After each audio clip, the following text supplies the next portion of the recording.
Hello friends, good morning. এখন 10টা বাজে। আজকে একটা নতুন রান্না করব। চলুন দেখি কি রান্না করব। বাপরে, আজকেও অনেক রোদ উঠেছে, ঠান্ডাটা একদম সেরকমভাবে পড়েই নি। আজকে রান্না করব এই ফুলকপি রান্না করব। ফুলকপিগুলোকে আমি ভাপিয়ে নিয়ে জল ফেলে দিয়েছি, নুন আর হলুদ দিয়ে ভাপিয়ে নিয়ে জল ফেলে দিয়েছি। এরপর এর মধ্যে আমি একটু কাশ্মীরি লঙ্কা গুঁড়ো দিয়েছি আর দিয়ে নিয়েছি অল্প করে ওপর থেকে একটু বেসন দিয়ে এগুলোকে ভালো করে মাখিয়ে নেব। নুন হলুদ দিয়ে কিন্তু আমি সেদ্ধ করতে দিয়ে দিয়েছি। বেশ একটু ভালো করে মাখিয়ে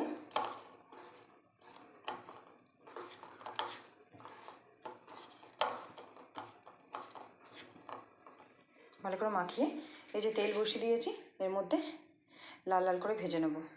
ভালো করে মাখিয়ে নিয়েছি, তেল গরম হয়ে গেছে, তেলের মধ্যে এগুলো সব ছেড়ে দেবো।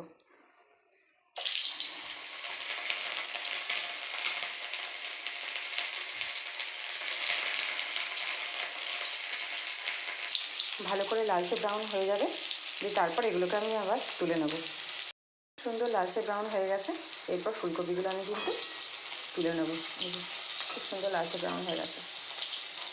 এই ফুলকপি রান্নাটা শুধু করলেই খুব ভালো, কিন্তু আমাদের না একটু আলু না দিলে একটু কেমন কেমন লাগে, তাই আমি একটুখানি আলু কেটে রেখেছি, আলু দিয়ে দেবো। এই যে ফুলকপিগুলো আমি তুলে নিয়েছি, এই তেলের মধ্যেই গোটা আদা আর এই টমেটো এই তেলের মধ্যে দেবো।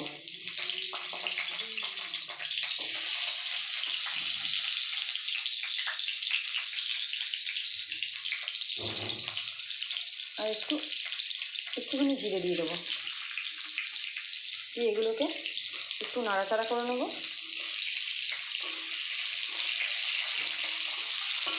এগুলোকে একটু নাড়াচাড়া করে নিয়ে পিসবো, মিক্সিতে দিয়ে দেবো। এই যে আমি এগুলো তুলে নিয়েছি মিক্সির মধ্যে, এটা আমি একবার পেস্ট করে নেবো। এটা কিন্তু পুরো নিরামিষ রান্না হবে, পেঁয়াজ টিয়াজ থাকবে না এর মধ্যে। বন্ধুরা, আমি আলু যতটা নিয়েছিলাম অতটা কিন্তু নিইনি, অল্প একটু আলু নিলাম, কারণ ভাবলাম এই ফুলকপির সাথে এই রান্নাটা নিরামিষে আলুটা বেশি দিলে ভালো লাগবে না, তাই আলু আমি একটু ভেজে নিলাম। এর মধ্যে আমি এবার শুকনো লঙ্কা ফোড়ন দেবো, আর একটুখানি তেলের পরিমাণটা বাড়িয়ে দেবো। অল্প একটু তেলটা বাড়িয়ে দিলাম। ফোড়নে দেবো শুকনো লঙ্কা, আমরা দারচিনি টারচিনি এগুলো না খাই না। এই যে শুকনো লঙ্কা দিয়েছি, আর এই জিরে কিন্তু আমি দিইনি, তখন ভাজতে গিয়ে যে জিরেগুলো ওঠেনি আর কি, সেই জিরেগুলোই কড়াইয়ের মধ্যে লেগে আছে। বেশি তেলটা হয়ে গেছিলো, এই জন্য আমি ওঠাতে পারিনি। আর এই যে মশলাটা আমি পেস্ট করে নিয়েছি, এরপর এই মশলাটা আমি এর মধ্যে ঢেলে দেবো। মশলাটা কড়াইয়ে দিয়ে দিয়েছি, এরপর নাড়াচাড়া করে নেব। বেশ ভালো করে মশলাটা কষানো হোক। এর মধ্যে নুন, কাশ্মীরি লঙ্কা গুঁড়ো আর অল্প একটু চিনি দিলে বেশ রান্নাটা নিরামিষ রান্না ব্যালেন্স হবে। আর আমি সব রান্নাতেই চিনি দিই, আর হলুদ গুঁড়ো একটু দিয়ে নেব। এই যে ভালো করে মশলাটা, এর মধ্যে নুন, হলুদ আর কাশ্মীরি লঙ্কা গুঁড়ো আমি দিয়ে দিয়েছি, আর চিনিও একটু দিয়ে দিয়েছি। এ ভালো করে কষানো হোক। তার মধ্যে আমি এই 2 চামচের মতো টক দই আমি ফেটিয়ে রেখেছিলাম। নিরামিষ রান্নাতে এই টক দই দিলে রান্নাটা আরও সুন্দর ভালো লাগে খেতে। মশলাটা আমার একদম কষানো হয়ে গেছে, এরপর আমি মাঝখানটা ফাঁকা করে মিডিয়াম টু লো আঁচটা করে দেবো। ফেটিয়ে রাখা টক দইটা দিয়ে দেবো।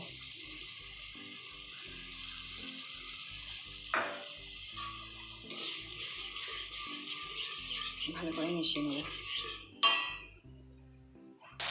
এই যে আমি একটু কষিয়ে নিয়েছি, এরপর এর মধ্যে আলুগুলো দিয়ে দেবো।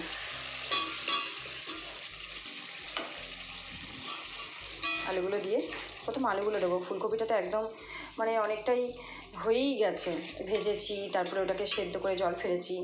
আলুগুলো দিয়ে ভালো করে নাড়াচাড়া করে নিই না, আলুগুলো সেদ্ধ হয়ে যাবে। এখন চন্দ্রমুখী আলুগুলো একটু নাড়াচাড়া করে একটুখানি জল দিয়ে আমি ঢেকে রাখবো। আলুটা বেশ অনেকটাই কষানো হয়ে গেছে, এরপর আমি গরম জল করতে দিয়েছি।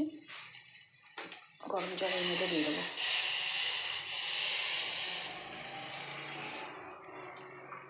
অল্প আঁচটা বাড়িয়ে প্রথমে ফুটিয়ে নেব, তারপর ধিমে আঁচ করে নেব।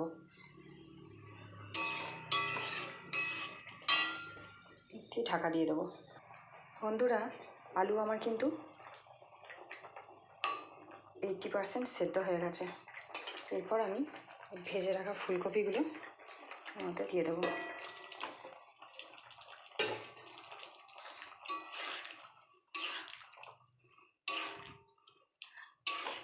দিয়ে আর একবার মিনিট 5 মতো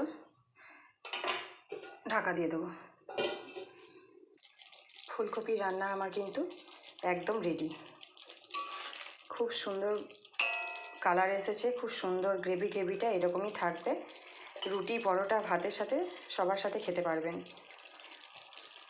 আর ভাজা জিরে গুঁড়োটা আমি এখনও দিচ্ছি।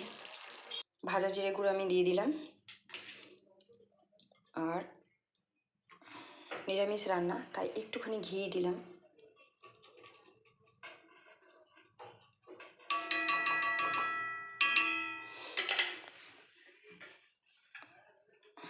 আর উপর থেকে কুচানো ধনেপাতা দিয়ে দেবো। রান্না আমার একদম রেডি। এরপর ঢাকা চাপা দিয়ে দেবো। ব্যাস হয়ে গেল রান্না আমার। তো বন্ধুরা, আজকের ভিডিও এখানেই শেষ করছি। আপনারা সবাই ভালো থাকবেন, সুস্থ থাকবেন। ডাল বসিয়ে নিয়েছি, ডাল হবে।